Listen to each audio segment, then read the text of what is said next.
I am coming. Please go side. I am original black and white.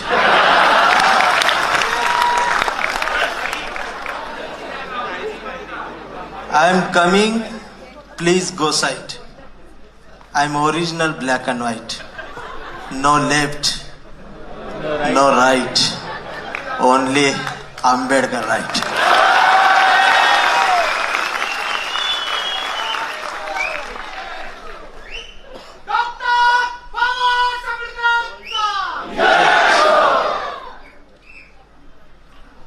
तुम्ही सगळे हवेत गेलाय.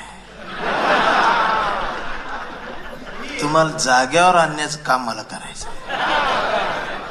तुम्ही सगळ्यांनी आंबेडकर नावाचा इव्हेंट करायला सुरुवात केली. हा पुरस्कार मला दिलाय त्याबद्दल आभार मानताना मी एवढंच म्हणेन की आभार घेऊन मी जाणार आहे, पण मला त्या पुरस्कारासोबत आणखीन एक गोष्ट पाहिजे. मी या चळवळीचा हुंदका घेऊन आलोय माझ्या काळजात, आणि या चळवळीतला हरवलेला पॅन्थर पाहिजे मला. मला ही डांगडिंग करणारी गाबडी नको आहेत. मला माझा ढसाळ पाहिजे, माझा करडक पाहिजे, माझा पॅन्थर पाहिजे.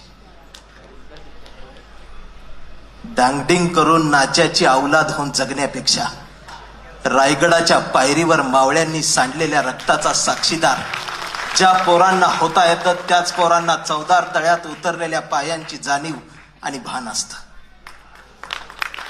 मगाशी साजन दादांनी खांद्यावरचा प्रकाश आंबेडकर तुम्हाला आम्हाला दाखवला, पण खांद्यावरच्या प्रकाशाला सत्तेत बसवण्यासाठी तुम्हाला मुठी आवळाव्या लागतील.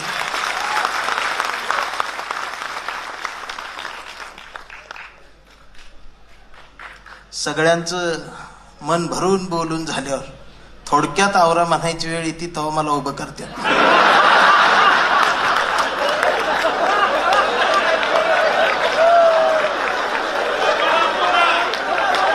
आणि सगळ्यात आधी मी आलोय.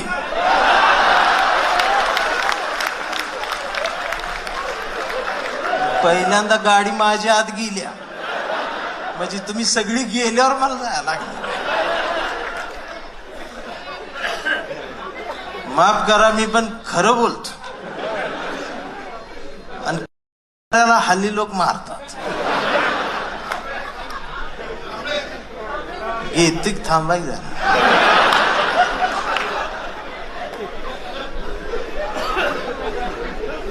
खरं बोलल्यामुळं मारते. मगाशी जातीचा विषय वगैरे आला साहेब, मी आठवड्याला जात बदलते. वर्षातनं 4 वेळा धर्म असतो. हल्ली चौकात गेलं तरी भीती वाटते. कोण म्हणते मी हिंदू, कोण मुसलमान. पहिली 2च होती तेव्हा बरं होतं. आता त्यात अजून उपवर्गीकरण झाले. कोण म्हणते मी चांबार, मी ढोल, मी हा, मी मराठा, मी वंजारी, मी धनगर, मी ह्या, मी त्या, आणि एक मधीचा आवाज मोठा येते, मी मांग म्हणते. मग सगळे शांत झाली की मी मध्ये जातोय, मी म्हणतोय मी भारतीय. लगेच मला मारते.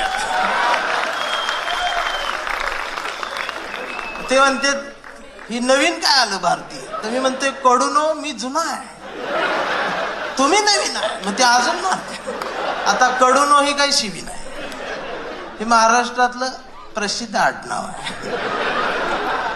कुठं आहे ते बच्चू, कुठं गेलं.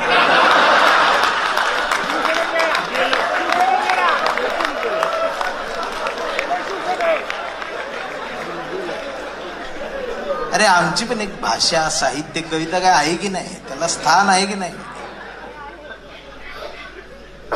साने, लेले, जोशी, देशपांडे, चाटे, माटे यांच्या आधी वामनदादा अण्णाभाऊ साठेला उभा केल्याशिवाय मराठी साहित्य पूर्ण होत नसतं. ही ठणकावून सांगितलं पाहिजे. आणि ती भूमिका माझी.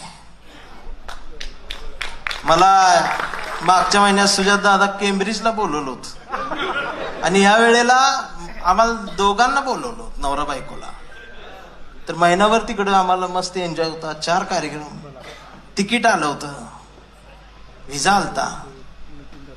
आम्ही खूप आनंदात होतो आणि बायको पहिल्यांदाच विमानात बसणार होती. ती रोज संध्याकाळी केम्ब्रिज युट्यूबला टाकायची आणि मला ती दाखवायची, म्हणायची हो या चौकात आईस्क्रीम लय भारी भेटली, सगळं लिहून ठेव, आपण गेल्यावर खाऊ. आम्ही खरंच आनंदात होतो. त्या कडूनची भांडणं काढायची. कुणाची? America, Israel, Iran. आणि त्यांच्या भांडणात आमचा दौरा रद्द.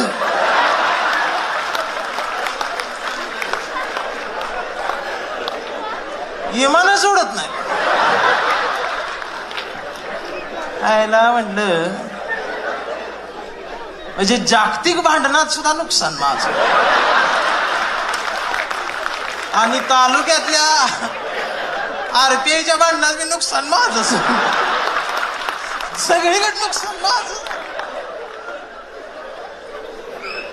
बर भांडणं त्यांची आणि दंगा इकडं. इथं 3 गट बिनकामाचं. ते एक तर म्हणते ती व्हॉट्सअप फेसबुकला, हे आज इराण मारणार, अमेरिका बॉम्ब टाकणार, इस्रायल लय असा आहे, हे बघ आता ट्रम्प असा करणार, ह्या असं होणार, त्या असं येणार. 15 दिवस यांनी दंगा केला. जेव्हा याच्या घरातला गॅस संपला,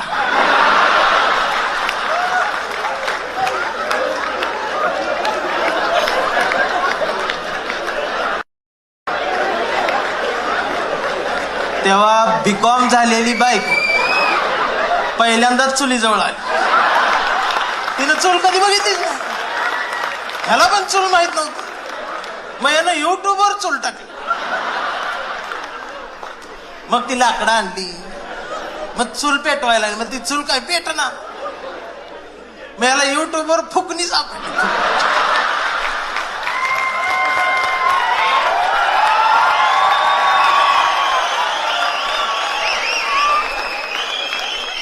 त्या वेळीन फुकणी इटली, डोळ्यातनं चूल बघायला. ह्यो म्हटलं फुकायचंय. मग यानं नाकाला लावली, तिनं तोंडान फुकली, धूर गेला सगळा डोळ्यात आणि तिनं फुकणी फेकून मारली याला. त्याचा गुडघा फुटला. मग लंगडत लंगडत ती सिलेंडर घेऊन चौकात आली. चौकात येऊन बघते तर 4 किलोमीटरची लाईन सिलेंडर घेऊन थांबली. सगळी लंगडतच आली. एप्रिल महिन्याचं ऊन, दिवसभर उन्हात तांबलं, फुटाफुटान पुढे सरत्यास करपून गेलो. संध्याकाळी 6 वाजता त्याचा नंबर आला आणि काउंटरवरची मुलगी म्हटली, DSC नंबर आला असेल तर या, 45 दिवसानंतर बुकिंग होईल, त्याच्यानंतर 15 दिवसानं गॅस मिळेल. त्याचं डोळं पांढरं झालं. त्याच्या लक्षात आलं 60 दिवस रोज गुडघा फुटणार. आणि मग असं संध्याकाळचा जरा गारवा आला आणि त्यानं डोळं झाकलं, अंतकरणापासून म्हणाला, जगाला युद्धाची नाही, बुद्धाची गरज आहे.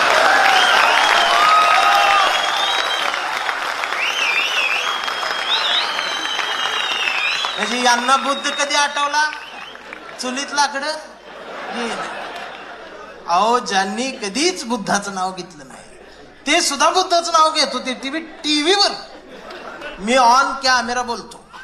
महाराष्ट्राचे उपमुख्यमंत्री एकनाथ शिंदे साहेब पत्रकार परिषद घेत होते तेव्हा म्हणले, जगाला युद्धाची गरज नाही, असं ती म्हणायला. बायकून मला बोलवून घेतलं. म्हणले, हो बाई काय बोलतो.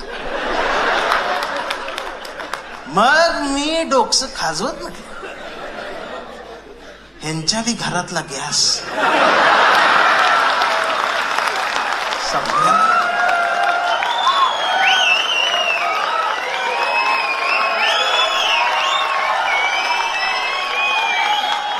अरे लक्षात राहू द्या, मी खरं सांगतोय, मी महाराष्ट्र सगळा पिंजून आलो इथं. आज माझा 86वा दिवस आहे. रोज कुठं ना कुठं तरी आहेच. मी गौतम पाटील पेक्षा जास्त बुकिंग.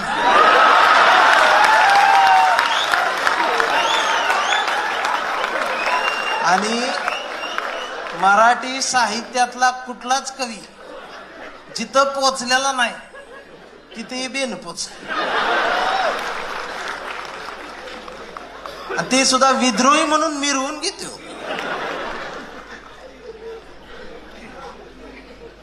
मी खरं सांगतो, तुम्ही सगळे 20 मार्क असणार नागरिक शास्त्र शिकलेले आहेत. त्यामुळं आपल्याला जगायचा अधिकार. या पावसाळ्यात पूर आला तर मरूयाच.